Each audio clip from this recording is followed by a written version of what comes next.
नमस्कार दोस्तों, मैं Kuldeep Singh Surya short take channel में आपका स्वागत है। बात करते हैं आज छंद। आज छंद को बड़े बेहतर तरीके से समझेंगे कि इसके कितने प्रकार होते हैं और इसके जो ट्रिक होती है किस तरीके से हम छंद को पहचानेंगे कि इसमें कौन सा छंद है। मात्रिक छंद, वर्णिक छंद और मुक्त छंद, इन सभी को बड़े ही सरल तरीके से समझेंगे। तो आइए देखते हैं सबसे पहले छंद के भेद, कि छंद के जो भेद होते हैं या प्रकार होते हैं कितने होते हैं। तो छंद के 3 भेद होते हैं। सबसे पहला जो है हमारा मात्रिक छंद, अगला है वर्णिक छंद और तीसरा है जो मुक्त छंद। एग्जाम में सबसे ज़्यादा इन 2 से क्वेश्चन पूछे जाते हैं। ठीक, तो आगे बात करते हैं कि छंद के अंग, कि इसके अंग कितने होते हैं। तो छंद के अंग जो होते हैं वो 6 अंग होते हैं। पहला है जो चरण, जिसे या पाद भी बोलते हैं। ठीक, अगला है वर्ण और मात्राएं। ठीक, तीसरा है हमारा यति, चौथा है हमारा गति, पांचवा है तुक और छठा है हमारा गढ़ या समूह जिसे बोलते हैं। ठीक, सबसे पहले बात करते हैं यति की। किसकी? यति की। कि छंद में क्या है कि छंद में जो नियमित वर्ण या मात्रा पर सांस लेने के लिए, क्या है, सांस लेने के लिए रुकना पड़ता है। इसी रुकने के स्थान को हम क्या कहते हैं? यति या विराम कहते हैं। ठीक, जब जहाँ हम थोड़ा सा कहीं वर्ण या मात्रा पर सांस लेते हैं, ठीक है, तो उसे हम क्या कहते हैं? यति। ठीक, जैसे उदाहरण दिया है आपके सामने, इसी का है जो क्या है कि पवन तनय संकट हरण, थोड़ी सी रुके, कि पवन तनय संकट हरण मंगल मूर्ति रूप, ठीक है ना, राम लखन सीता सहित, थोड़ा रुके, हृदय बसो सुर भूप। तो ये हमारा क्या हुआ? यति।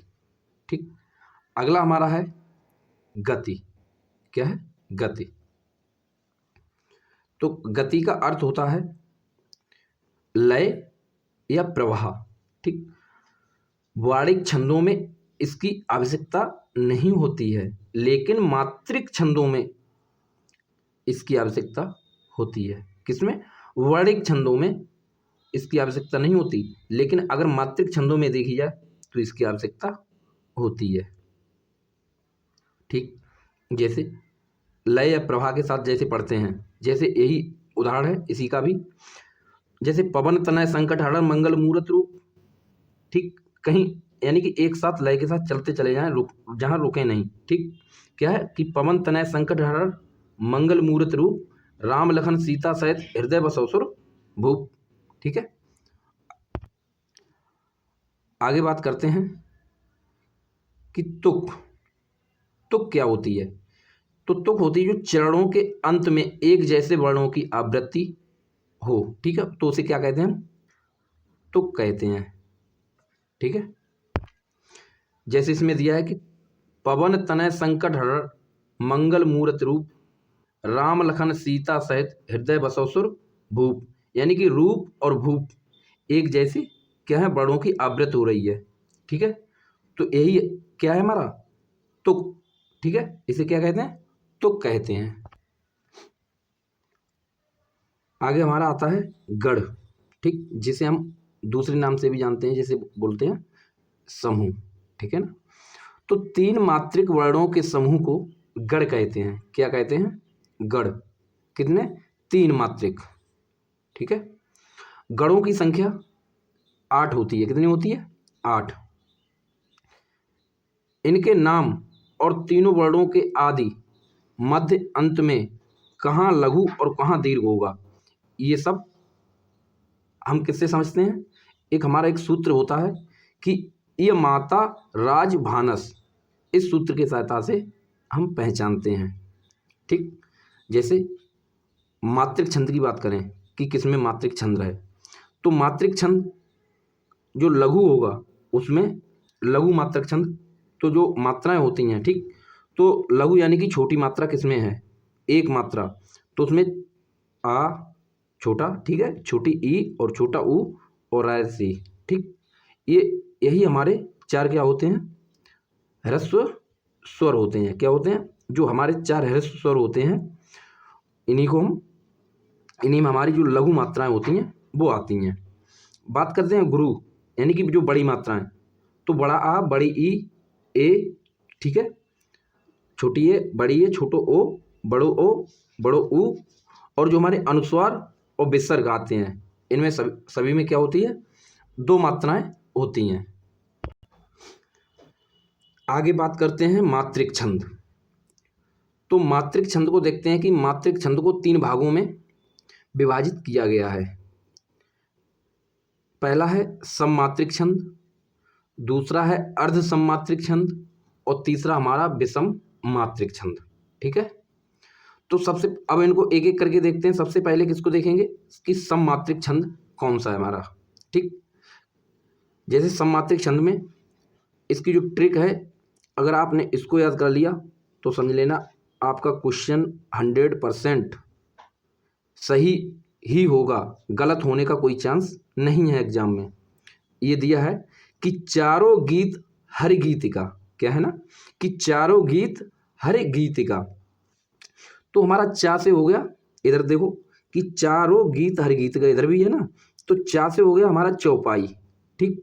तो इसमें कितनी मात्राएं होती हैं, 16, ठीक है, 16 रोला 24, ठीक है, चौपाई में 16, रो से हमारा हो गया रोला, और गीत से हमारा हो गया गीतिका, और आगे हर गीतिका होता ही है, ठीक। तो इसमें चौपाई में 16, रोला में 24, और गीतिका में 26, और हर गीतिका में 28 मात्राएं होती हैं।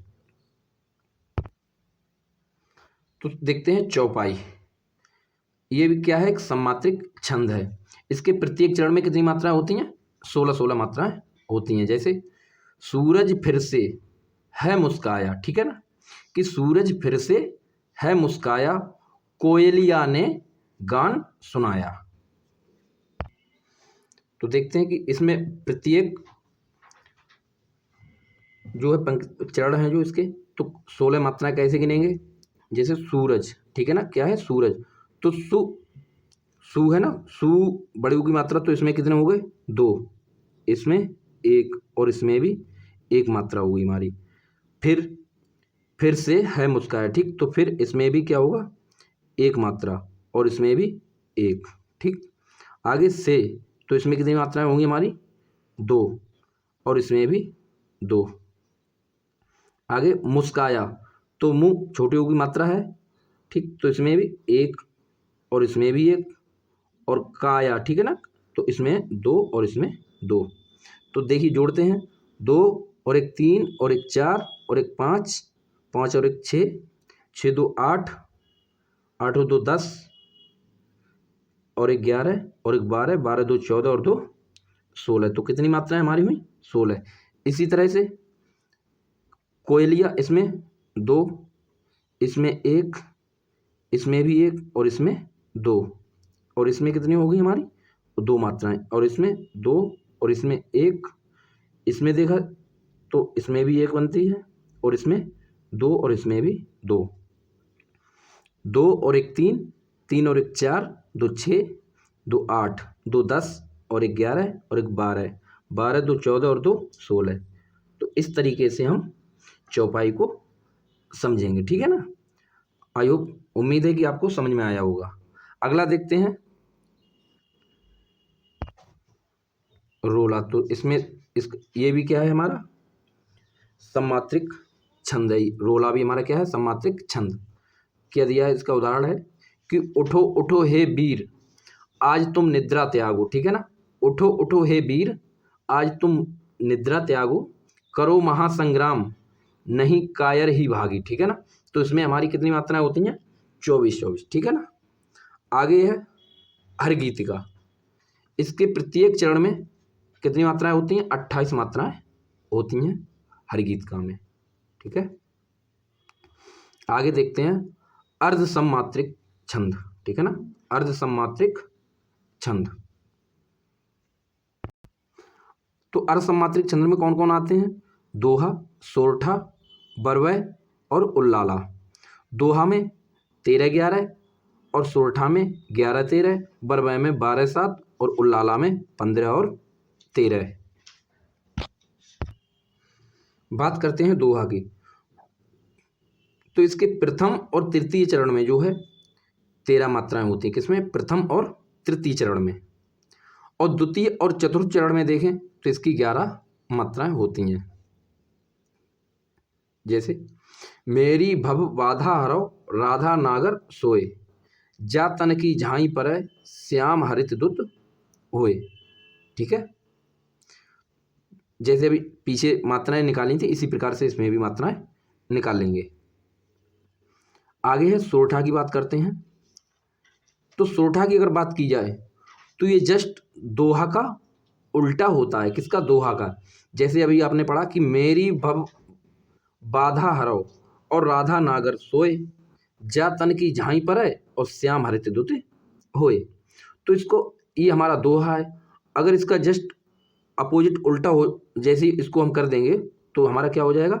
सोरठा। जैसे राधा नागर सोए, मेरी भव बाधा हरो श्याम हरित दुत होए, जा तन की झाई पर। तो ये हमारा क्या हो जाता है? सोरठा हो जाता है। ठीक, आगे देखते हैं विषम मात्रिक छंद। क्या है? विषम मात्रिक छंद। तो विषम मात्रिक छंद में देखते हैं कुंडलिया जो होती है उसमें दोहा प्लस रोला दोनों को मिला दिया जाता है। तो क्या होता है हमारा? वो कुंडलिया बन जाती है। क्या मिला दिया जाता? दोहा और रोला। अगर छप्पे की बात करें तो रोला प्लस उल्लाला इन दोनों को मिलाने के बाद क्या हमारा बनता है? छप्पे बन जाता है। ठीक है, तो मित्रों आज का वीडियो यहीं तक। यदि वीडियो पसंद आया हो तो वीडियो को लाइक, शेयर एंड चैनल को सब्सक्राइब करना ना भूलें। मिलते हैं अगली वीडियो में, तब तक के लिए धन्यवाद।